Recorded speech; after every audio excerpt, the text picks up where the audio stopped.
Hey guys, today I want to talk about my spare tire I purchased for my Model 3. It's from Modern Spare. I bought it on Amazon. It came with a jack and everything you need to change your tire.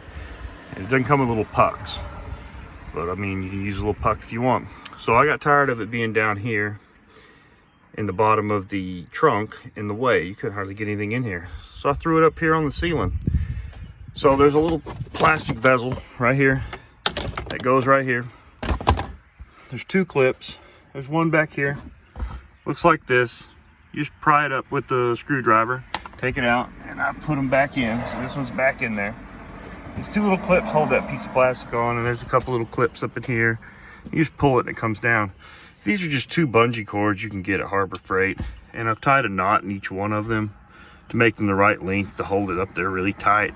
I've seen people use a ratchet strap for the same thing, so either or, it doesn't matter. But when you take the plastic bezel off, you'll expose these two holes up in front that you can put this hook to, and there's also two holes in the back.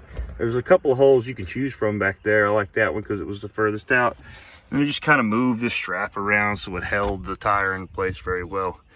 Underneath here is where I kept my jack. My jack's right under here in this little white carrying thing. It's got the jack, everything you need, your pucks, my pucks, air pump, and my toolkit. But that's what I did so I can make the best out of the little bit of space that you have in this car.